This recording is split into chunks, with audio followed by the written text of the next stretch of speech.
जिहड़ी हकीकत लड़ाई है इनू भावें आपां मंगां दे विच वंड लईए, लेकिन सच्चाई ये है कि ये एक तरह नाल कारपोरेट घराणियां दे खिलाफ एक वड्डी लड़ाई लड़न जा रही ने सारियां जथेबंदियां। और ये पूरे भारत दियां लगभग 200 तो उपर किसान ऑर्गेनाइजेशनां इहदे विच पार्टिसिपेट कर रही हैं। असी जिहड़ी लड़ाई लड़ रहे, जिहड़ी मैं कहा कि कारपोरेट दे खिलाफ लड़ाई है ये कि देखो MSP दी जो सरकार ने साडे नाल कमिटमेंट कीती सी अंदोलन के दौरान कि असी MSP की गारंटी का कानून देंगे, लेकिन सरकार उहदे तो कानाकानी कर रही। क्यों कर रही है? क्योंकि कारपोरेट के प्रैशर के थले सारे आपां चंगी तरह जानते हैं। अगर सानू MSP मिलनी है तो कारपोरेट नूं WTO नूं पिछे धक्कना पैना। उन्होंने जिन्ना देर पिछे नहीं धक्कदे उन्नी देर तक साडे लोकां नूं सुख दा साह पूरे देश लई ये मतलब बड़े घातक फैसले सरकारां कारपोरेट के दबाव थले लै रही ने। जिहड़ी गल आपां वड्डी लड़ाई है, जिहड़ी मंग है, जिहड़ी अज देखो किड्डा वड्डा संताप भोग रहा देश का किसान ते मजदूर। दोनों ही धिरां सुसाइड कर रही हैं, कर्जा उन्होंने निकल रहा है, लेकिन सरकारां उहदे ते ध्यान देने की बजाय पिछली एक स्टडी ने दस्सिया कि लगभग 14 लाख करोड़ रुपया किसानां नूं उन्हां दी फसल का भाव ना दे के या होर तरीकों के नाल उन्हां दा लुटिया एक साल च। ते दूसरे पासे कारपोरेटां दा पिछली इस सरकार ने अपनी टर्म दे विच लगभग 14.5 लाख करोड़ रुपया माफ किया। जिहड़ा सुसाइड कर रहा, जिहड़ा मर रहा है, उसकी सुनवाई नहीं हो रही। और दूसरे पासे कारपोरेट जिहड़े जिन्हां दे घर भरे जा रहे हैं उन्हां दे कर्जे नूं NPA किया जा रहा है। और एक वड्डी लड़ाई है ये साडे आम लोकां नूं जिहड़े जिहड़े घेरे दे विच फस के बेचारे अज दलदल दे विच फसे खुदकशियां कर रहे हैं, मर रहे हैं, उन्हां नूं बचाउण दी लड़ाई है। और उसकी तैयारी पूरे भारत दे विचों पूरी मजबूती नाल हो रही है। तुसीं देखिया पंजाब दे विच बड़ियां बड़ियां पंचायतां हो गईयां, ट्रैक्टर मार्च चल रहा है। कल्ला हुण पंजाब नहीं, साडे नाल साडा हरियाणा पूरे जोर शोर दे नाल इहदे विच पार्टिसिपेट कर रहा है। आपां देखिया अम्बाला एरिए दे विच लगातार किहड़े-किहड़े ट्रैक्टर मार्च हो गए। इधरले पासों फतेहाबाद दे विच लगभग 3500 ट्रैक्टरां दे नाल ट्रैक्टर मार्च होया। थोड़े दिन पहले नारनौल दे विच एक वड्डी किसान पंचायत हुई। तो इसका मतलब कि साडे नाल अज हरियाणा पहला नालों भी तेजी नाल हरियाणा साडे नाल मतलब पार्टिसिपेट कर रहा। पिछले दिनों दे विच करनाटका, केरला, तमिलनाडु दे विच ये वड्डियां वड्डियां पंचायतां होईयां। तो इसका मतलब ये निकलता है कि पूरा देश इस लड़ाई नूं लड़न वास्ते कारपोरेट के खिलाफ इस लड़ाई नूं लड़न लई मैदान च है।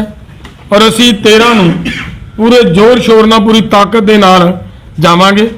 असीं मथिया कि साडियां जिहड़ियां इत्थों जाना असीं 3 पॉइंट मान लो शंभू बॉर्डर, खनौरी बॉर्डर और अगले पासे फतेहाबाद डब वाली बॉर्डर। इन्हां बॉर्डरां तो असीं एंट्री करांगे हरियाणे दे विच नूं और पूरी मजबूती नाल असीं उहदी तैयारी करांगे। हाँ, 3 point Shambhu border, Khanauri border ते डब वाली बॉर्डर। इन्हां 3 बॉर्डरां तो असीं इधरों पंजाब ते साडी राजस्थान की जिहड़ी संगतां ने आउणा वो इन्हां पॉइंटां तो असीं एंट्री करांगे। बाकी जिहड़ियां मतलब डिमांड्स ने उन्हां डिमांडां दे उत्ते मेरे वीर पंधेर साहब तुहाडे नाल गलबात रख देणगे। पंधेर साहब, हाँ देखो जिवें डलेवाल साहब ने दस्सिया भी देश के 2 वड्डे फोरम जिहदे कोल लगभग 200-250 जथेबंदियां हैगियां। आपां किसान मजदूर मोर्चे का कल ऐलान किया हैगा वा और ये भी अंतिम शोहां दे रहे हैं आपां। ते डिमांड्स तो पहलों आपां लगभग जिहड़ी सांझी प्रैस की कमेटी आ वो भी डिस्कस की हुई आ, सांझी फंडिंग कमेटी आ वो भी डिस्कस की हुई आ। ਇਹਦੇ ਨਾਲ ਜਿਹੜੀ ਬੁੱਧੀਜੀਵੀ ਨਾਲ ਟਾਕ ਕਰਨੀ ਆ ਉਹ ਕਮੇਟੀ ਵੀ ਡਿਸਕਸ ਕੀਤੀ ਹੋਈ ਆ। ਔਰ ਇੱਕ ਕਲੀਅਰ ਕੱਟ ਆ ਸਾਡੇ ਇੱਥੋਂ ਕਲੀਅਰ ਕੱਟ ਵੀ ਕੋਈ ਵੀ ਜਿਹੜਾ ਪਾਰਲੀਮੈਂਟ ਸਿਸਟਮ ਵਿੱਚ ਚੋਣਾਂ ਲੜਦਾ ਕੋਈ ਪੋਲੀਟੀਕਲ ਲੀਡਰ ਆਪਣੀ ਸਟੇਜ ਤੋਂ ਨਹੀਂ ਬੋਲਣ ਦੇਵਾਂਗੇ। ਸਹਿਯੋਗੀਆਂ ਬਾਰੇ ਅੱਡ फैसला होगा, ਜਿਹੜੇ ਸਾਡੇ ਸਹਿਯੋਗ ਚਾਹੁੰਗੇ, ठीक है, कोई भी होवे ਤਾਂ ਇਹ क्लीयर कट आ। ਔਰ ਇਹ ਵੀ ਕਲੀਅਰ ਕੱਟ ਆ ਵੀ ਇਸ ਅੰਦੋਲਨ ਦੇ ਵਿੱਚੋਂ ਕੁਝ ਵੀ ਨਿੱਜ ਪ੍ਰਾਪਤ ਲਈ ਨਹੀਂ ਹੋਊਗਾ, ਜੋ ਕੁਝ ਹੋਊਗਾ ਲੋਕਾਂ ਲਈ ਹੋਊਗਾ। ਦੂਸਰਾ ਹੈਗਾ ਵੀ ਜਿਵੇਂ ਤੁਹਾਨੂੰ ਪਤਾ ਹੀ ਆ ਵੀ ਆਪਾਂ 7 ਡਿਮਾਂਡਸ ਪਹਿਲਾਂ ਤੁਹਾਨੂੰ ਦੱਸੀਆਂ ਸੀਗੀਆਂ, ਕੁਝ ਉੱਭਰਵੀਆਂ ਹੈਗੀਆਂ। ਇੱਕ ਤਾਂ ਹੈਗਾ ਵੀ ਜਿਹੜੀ ਵਿਦੇਸ਼ਾਂ ਤੋਂ ਜਿੰਸਾਂ ਮੰਗਾ ਰਹੇ ਨੇ, ਠੀਕ ਆ ਜੀ, ਉਹ ਵਿਦੇਸ਼ੀ ਜਿੰਸਾਂ ਜਦੋਂ ਸਾਡੀ ਖੇਤੀ ਮੰਡੀ 'ਚ ਡੰਪ ਹੋਈਆਂ ਤਾਂ ਉਹਦੇ ਨਾਲ ਸਾਡੀ ਖੇਤੀ ਮੰਡੀ ਟੁੱਟਣ ਦੀ ਗੁੰਜਾਇਸ਼ ਤੋਂ ਅਸੀਂ ਇਨਕਾਰ ਨਹੀਂ ਕਰ ਸਕਦੇ। ਉਹ ਜਿਹੜਾ ਮੁਕਤ ਵਪਾਰ ਸਮਝੌਤਾ ਵਾ, ਆਉਣ ਵਾਲੇ ਸਮੇਂ 'ਚ ਉਹ ਕੀ ਬੋਲ ਰਿਹਾ, ਕਢਾ ਲਿਆ ਸੀ, ਉਹ ਵੀ ਤੁਹਾਨੂੰ ਦੱਸ ਦਾਂਗੇ, ਠੀਕ ਹੈ ਜੀ। ਤਾਂ ਸਾਡਾ ਸੌਖਾ ਜਿਹਾ ਲੋਕਾਂ ਨੂੰ ਤੁਹਾਡੇ ਮਾਧਿਅਮ ਨਾਲ ਸਮਝਾਉਣ ਲਈ ਵੀ ਇਲੈਕਟ੍ਰੋਨਿਕ ਦਾ ਸਮਾਨ ਅਸੀਂ ਸਾਰੇ ਸਮਝਦੇ ਹੈਗੇ ਆ। ਜਦੋਂ ਤੱਕ ਚਾਈਨਾ ਇੰਟਰ ਨਹੀਂ ਸੀ ਹੋਇਆ, ਸਾਡੀ ਦੇਸੀ ਕੰਪਨੀਆਂ ਤੇ ਕੁਝ ਹੋਰ ਕੰਪਨੀਆਂ ਕੰਮ ਕਰਦੇ। ਜਦੋਂ ਚਾਈਨਾ ਨੂੰ ਖੁੱਲ੍ਹ ਮਿਲ ਗਈ, ਹੁਣ ਆਪਾਂ ਜਾਣਦੇ, ਆਪਾਂ ਕਹਿੰਦੇ ਵੀ ਚਾਈਨਾ ਡੋਮੀਨੇਟ ਕਰਦਾ ਇਹਦੇ ਵਿੱਚ। ਜਦੋਂ ਕਿਸੇ ਨੂੰ ਕਰ ਮੁਕਤ ਕਰਾਂਗੇ, ਉਹ ਡੋਮੀਨੇਟ ਕਰੂਗਾ। ਵਿਦੇਸ਼ੀ ਫਸਲਾਂ ਜਦੋਂ ਸਾਡੀ ਮੰਡੀ 'ਚ ਆਈਆਂ ਤੇ ਸਾਡੀ ਸਰਕਾਰ ਨੇ ਜਿਵੇਂ ਸਮਝੌਤਾ ਕਰ ਲਿਆ ਹੋਇਆ ਵੀ ਹੌਲੀ ਹੌਲੀ ਅਸੀਂ ਜਿਹੜੀ ਉਹਨਾਂ ਤੋਂ ਇੰਪੋਰਟ ਡਿਊਟੀ ਆ ਖਤਮ ਕਰਾਂਗੇ, ਉਹਦੇ ਨਾਲ ਸਾਡੀ ਖੇਤੀ ਮੰਡੀ ਫੇਰ ਟੁੱਟਣ ਦੇ ਖਤਰੇ ਓਡੇ ਹੀ ਖੜੇ ਨੇ। ਜਿਹੜਾ ਵੱਡਾ ਸਵਾਲ ਹੈ ਸਾਡੇ ਸਾਹਮਣੇ, ਇਹ ਤੋਂ ਕਾ ਹੈਗਾ ਵੀ ਜ਼ਮੀਨਾਂ ਖੋਣ ਵਾਲਾ ਰਾਹ ਪਿਛਲੇ ਅੰਦੋਲਨ ਸੀ। ਤਾਂ ਜਿਵੇਂ 2015 ਦਾ act, model act Modi ji ਨੇ ਪਾਸ ਕੀਤਾ ਹੋਇਆ ਵੀ ਸੂਬਿਆਂ ਨੂੰ ਅਧਿਕਾਰ ਦਿੱਤਾ ਵੀ ਤੁਸੀਂ ਫੈਸਲਾ ਕਰ ਲਓ। ਸਵਾਲ ਸਿਰਫ ਇੰਨਾ ਵਾ ਵੀ ਪਹਿਲੀਆਂ ਜਿਹੜਾ ਅੰਗਰੇਜ਼ਾਂ ਦਾ 1894 ਦਾ ਐਕਟ ਆ ਜਾਂ 2013 ਦਾ ਲੈਂਡ ਐਕੁਜੀਸ਼ਨ ਐਕਟ ਆ, ਉਹਦੇ ਵਿੱਚ ਸਪਸ਼ਟ ਆ ਵੀ ਕਿਸਾਨਾਂ ਦੀ ਸਹਿਮਤੀ ਤੋਂ ਬਗੈਰ ਜ਼ਮੀਨ ਨਹੀਂ ਖੋਈ ਜਾਊਗੀ।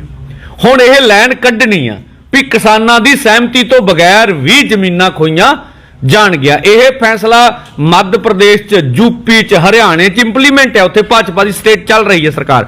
ਤਾਂ ਇਹ ਵੀ ਵੱਡਾ ਸਵਾਲ ਹੈ ਸਾਡੇ ਸਾਹਮਣੇ। ਔਰ ਇਹ ਤੋਂ ਗਾਹਾਂ ਹੁਣ ਆ ਗਈਆਂ, ਪਿਛਲੀ ਵਾਰ ਅਸੀਂ ਸਿੱਧਾ ਸਪਸ਼ਟ ਕਹਿੰਦੇ, ਮੈਂ ਪੰਜਾਬੀ 'ਚ ਸਾਡੇ ਮਾਝੇ ਚੱਲਦਾ ਵੀ ਨਾਗ ਵਲ ਪਾਉਣਾ ਭੁੱਲ ਗਏ, ਤਾਂ ਉਹ ਹੈਗਾ MSP ਖਰੀਦ ਦੀ ਗਰੰਟੀ ਦਾ ਕਾਨੂੰਨ। ਇਹ ਸਿੱਧਾ WTO ਦੀ ਨੀਤੀ ਨਾਲ ਭਿੜਦਾ ਹੈਗਾ ਵੀ ਜੇ WTO ਤੋਂ ਦਬਾਅ ਕਹਿ ਰਿਹਾ ਵੀ ਤੁਸੀਂ MSP ਤੇ 10% ਤੋਂ ਵੱਧ ਖਰੀਦ ਕਰਨ ਦਾ ਪਏ। ਅਸੀਂ ਕਿਸੇ ਬੁੱਧੀਜੀਵੀ ਨਾਲ ਗੱਲ ਕੀਤੀ ਆ, ਉਹ ਡਿਫੈਂਡ ਕਰ ਰਿਹਾ ਭਾਰਤ ਨੂੰ।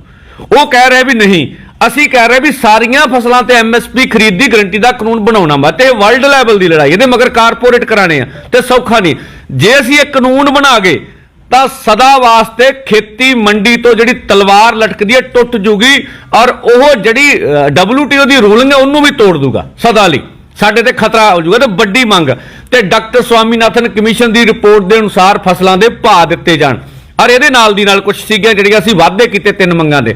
ਹੁਣ ਅਸੀਂ ਗੰਨੇ ਬਾਰੇ ਵੀ ਫੈਸਲਾ ਕਰ ਲਿਆ ਵੀ ਗੰਨੇ ਦੀ ਜਿਹੜੀ ਕਾਸਟ ਰੇਟ ਆ ਉਹਦੇ ਵਿੱਚ 50% C2 ਅਨੁਸਾਰ ਉਹਦਾ ਫਾਰਮੂਲਾ ਉਵੇਂ ਬਣਾ ਕੇ ਜਿਹੜੇ ਉਹ ਭਾਅ ਦਿੱਤੇ ਜਾਣ। ਗੰਨੇ ਵਾਲੀ ਮੰਗ ਵਿੱਚ ਇਨਕਲੂਡ ਹੈ ਜਿਹੜੀ ਨਵੀਂ ਕੀਤੀ ਸੀ। ਅਗਲੀਆਂ ਸੀਗੀਆਂ ਵੀ ਪਹਿਲੋਂ ਮੰਨੀਆਂ ਹੋਈਆਂ ਮੰਗਾਂ ਵਾ, ਜਿਵੇਂ ਲਖੀਮਪੁਰ ਖੀਰੀ ਦਾ ਇਨਸਾਫ ਆ, ਜਿਵੇਂ ਕੇਸ ਵਾਪਸ ਲੈਣ ਵਾਲੀ ਗੱਲ ਹੈ, ਜਿਵੇਂ ਬਿਜਲੀ ਸੰਸ਼ੋਧਨ ਬਿੱਲ ਜਿਹੜਾ ਪੰਜਾਬ 'ਚ ਤੁਸੀਂ ਲਾਗੂ ਹੋ ਰਹੇ, ਤੁਸੀਂ ਪੱਤਰਕਾਰਾਂ ਦੇ ਘਰ ਵੀ ਚਿੱਪ ਵਾਲੇ ਮੀਟਰ ਆਏ ਆ, ਠੀਕ ਹੈ ਜੀ। ਉਹ ਵਾਅਦਾ ਕਰਕੇ ਭੱਜ ਰਹੀ ਸਰਕਾਰ। ਇਹ ਤੋਂ ਗਾਹਾਂ ਪੋਲੂਸ਼ਨ ਵਾਲੇ ਐਕਟ 'ਚੋਂ ਖੇਤੀ ਨੂੰ ਬਾਹਰ ਕੱਢਣਾ ਵਾ, ਇਹ ਵੀ ਮੰਨੀ ਹੋਈ ਮੰਗ ਆ, ਇਹ ਵੀ ਹੈਗੀ ਆ। ਅਗਲੀਆਂ ਸੀਗੀਆਂ ਵੀ ਫਸਲਾਂ ਵਾਲੇ ਮਸਲੇ ਤੇ ਵੀ ਸਾਡਾ ਨੁਕਸਾਨ ਹੋ ਜਾਂਦਾ, ਸਰਕਾਰ ਆਪਣੇ ਪ੍ਰੀਮੀਅਮ ਤੇ ਫਸਲੀ ਬੀਮਾ ਯੋਜਨਾ ਬਣਾਵੇ। ਇਹ ਤੋਂ ਗਾਂ 58-60 ਸਾਲ ਦੀ ਉਮਰ ਵਿੱਚ ਕਿਸਾਨ ਤੇ ਖੇਤ ਮਜ਼ਦੂਰ ਨੂੰ ਜਿਹੜਾ ਵਾ ਉਸ ਪੈਨਸ਼ਨ ਯੋਜਨਾ ਵਿੱਚ ਲਿਆਂਦਾ ਜਾਵੇ। ਔਰ ਸੀਗਾ ਕਿਸਾਨ ਤੇ ਮਜ਼ਦੂਰ ਨੂੰ ਕਰਜ਼ ਮੁਕਤ ਕੀਤਾ ਜਾਵੇ। ਜਾਨੀ ਇਹਦੇ ਨਾਲ ਆ ਜਿਹੜੀ ਹੋਰ ਦੋ ਜੁੜੀਆਂ, ਇੱਕ ਤਾਂ ਅਸੀਂ ਆਦੀਵਾਸੀਆਂ ਦੀ ਮੰਗ ਪਾਈ ਹੋਈ ਆ, ਉਹ ਲੈਂਡ ਐਕੁਜੀਸ਼ਨ ਐਕਟ ਹੀ ਹੈਗਾ ਵਾ ਵੀ ਉਹ ਕਹਿੰਦੇ ਸੰਵਿਧਾਨ ਦੀ 5ਵੀਂ ਜਿਹੜੀ ਸੂਚੀ ਆ ਹੂ ਲੱਗੀ ਜਾਵੇ। ਔਰ ਜਿਵੇਂ ਤੁਸੀਂ ਦੇਖਿਆ ਵੀ ਹੁਣ ਸਰਕਾਰ ਉਹਨਾਂ ਦੀ ਸੰਵਿਧਾਨ ਦੀ 5ਵੀਂ ਸੂਚੀ ਜਿਹੜਾ ਜੰਗਲ ਜ਼ਮੀਨ ਦਾ ਹੱਕ ਉਹਨਾਂ ਨੂੰ ਆਦੀਵਾਸੀਆਂ ਨੂੰ ਖੋ ਰਹੇ ਨੇ, ਤਾਂ ਉਹ ਵਿੱਚ ਪਾਈ ਹੋਈ ਆ। ਤੇ ਇਸ ਕਰਕੇ ਆਦੀਵਾਸੀ ਸਮਾਜ ਵੱਡੇ ਪੱਧਰ ਤੇ ਜਿਹੜਾ ਆਪਣੇ ਪੱਧਰ ਤੇ ਲੱਖਾਂ ਦੇ ਇਕੱਠ ਕਰ ਸਕਦਾ ਆਪਦੇ ਖੇਤਰ 'ਚ, ਉਹਨਾਂ ਨੇ ਕਿਹਾ ਐਰਕੀ ਸ਼ਾਮਲ ਸਾਡੇ ਨਾਲ ਹੋ ਰਿਹਾ ਹੈਗਾ। ਇਹ ਤੋਂ ਕਹਾ ਨਰੇਗਾ 200 ਦਿਨ ਨਰੇਗਾ ਦਿੱਤੀ ਜਾਵੇ। ਜੇ ਪਿਛਲੀ ਵਾਰ ਤੁਹਾਡੇ ਸਵਾਲ ਸੀ ਵੀ ਕਿਸਾਨ ਮਜ਼ਦੂਰ ਏਕਤਾ ਦਾ ਨਾਰਾ ਤਾਂ ਲੱਗਾ, ਪਰ ਤੁਸੀਂ ਦੱਸੋ ਕਿਹੜੀਆਂ ਮੰਗਾਂ ਵਾ, ਤੇ ਇਹਦੇ ਵਿੱਚ 4-5 ਮੰਗਾਂ ਮਜ਼ਦੂਰਾਂ ਦੀਆਂ ਵੀ ਬਰਾਬਰ ਦੀਆਂ ਹੈਗੀਆਂ ਵਾ, ਆਦੀਵਾਸੀਆਂ ਦੇ ਅਸੀਂ ਕੁੱਲ ਸਮਾਜ ਨੂੰ ਐਡਰੈਸ ਕਰ ਰਹੇ ਹੈਗੇ ਆ। ਤਾਂ ਇਸ ਕਰਕੇ ਇਹ ਮੰਗਾਂ ਹੈਗੀਆਂ ਜਿਹੜੇ ਤੇ ਅਸੀਂ ਤੁਹਾਡੇ ਨਾਲ ਗੱਲ ਕੀਤੀ ਆ। ਬਾਕੀ ਹੈਗਾ ਵੀ ਸਰਕਾਰ ਵੀ ਤਿਆਰੀਆਂ ਆਪਣੇ ਪੱਧਰ ਤੇ ਪੂਰੀਆਂ 'ਚ ਜੁਟੀ ਹੋਈ ਆ, ਠੀਕ ਆ ਜੀ, ਤੇ ਅਸੀਂ ਵੀ ਆਪਣੀਆਂ ਤਿਆਰੀਆਂ 'ਚ ਜੁਟੇ ਹੋਏ ਆ। ਜੇ ਡੈਮੋਕ੍ਰੇਸੀ ਹੈ ਇਸ ਮੁਲਕ ਵਿੱਚ, ਜੇ ਇਸ ਮੁਲਕ ਵਿੱਚ ਲੋਕਤੰਤਰ ਜੀਂਦਾ, ਤਾਂ ਦੇਸ਼ ਦੇ ਕਿਸਾਨ ਲਗਭਗ 1 ਮਹੀਨਾ ਪਹਿਲੋਂ ਐਲਾਨ ਕਰਕੇ ਦਿੱਲੀ ਵੱਲ ਨੂੰ ਕੂਚ ਕਰ ਰਹੇ ਨੇ, ਤੇ ਸੱਤਾਧਾਰੀ ਮਾਨਨੀय ਪ੍ਰਧਾਨ ਮੰਤਰੀ ਜੀ ਨੂੰ ਵੱਡਾ ਦਿਲ ਕਰਕੇ ਮੀਟਿੰਗ ਕਾਲ ਕਰਨੀ ਚਾਹੀਦੀ ਹੈ, ਗੱਲਬਾਤ ਨਾਲ ਮਸਲਾ ਹੱਲ ਕਰਨਾ ਚਾਹੀਦਾ। ਸਾਨੂੰ ਲੱਗਦਾ ਨਹੀਂ ਹੈ, ਠੀਕ ਆ। ਲਗਭਗ 80 ਕਰੋੜ ਤੋਂ ਵੱਧ ਇਸ ਦੇਸ਼ ਦਾ ਕਿਸਾਨ ਆ, तो वो देश की आबादी का 60% बढ़ रहा, और 60% आबादी नूं इग्नोर करके और कहना भी ਅਸੀਂ देश का विकास करांगे संभव नहीं हैगा। खेत मजदूर अड्ड है तो असी तो इधरों कहांगे, और असी सरकार को यह भी कहा भी असी जदों कूच करांगे तो असी जंतर मंतर ते जाके अपना धरना मुजाहरा करांगे, सानू ओदी इजाजत दित्ती जावे। हुण सरकार की फैसला करदी है, ये सरकार आने वाले समय में ये सरकार अपने फैसले सोचे उन्हें की करना हैगा। तो ये गल्लां सीगियां अज दी पीसी विच, तो हुण कुछ गल्लां तुहाडे ना अभिमन्यू कबाड़ जी भी करनगे।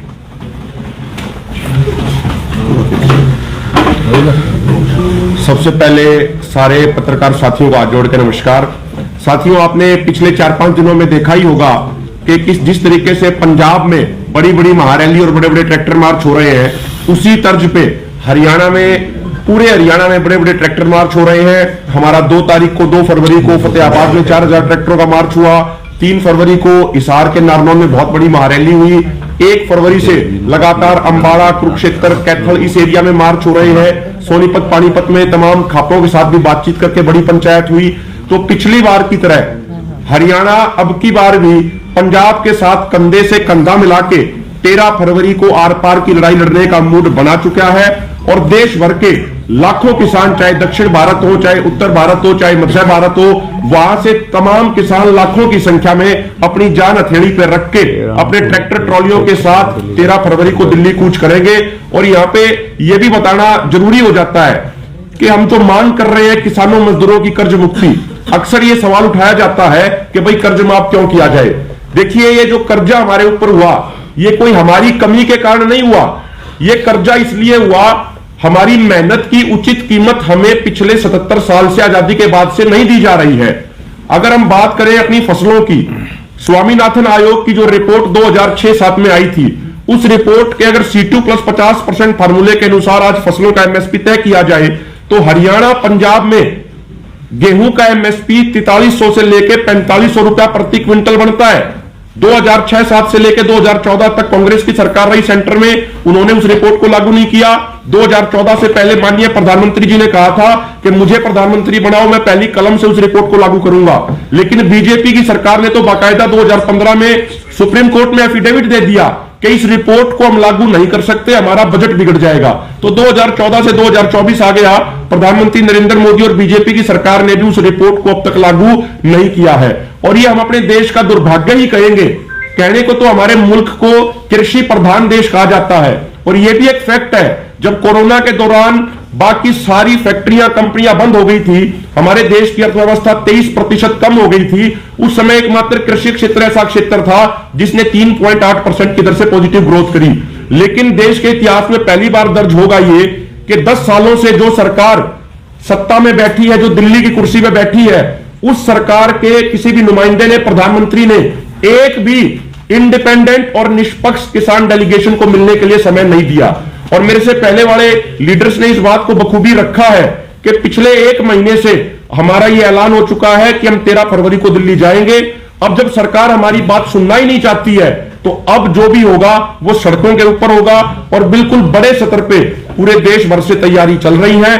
और जो किसान, हम आपके माध्यम से भी ये बात कहना चाहते हैं, जिन किसानों के अंदर ये बात है कि भाई 2 साल हो गए आंदोलन स्थगित हुए, 11 दिसंबर 2021 को आंदोलन खत्म नहीं हुआ था, आंदोलन स्थगित हुआ था। पिछले 2 सालों से हम लगातार सरकार को ज्ञापन दे रहे हैं।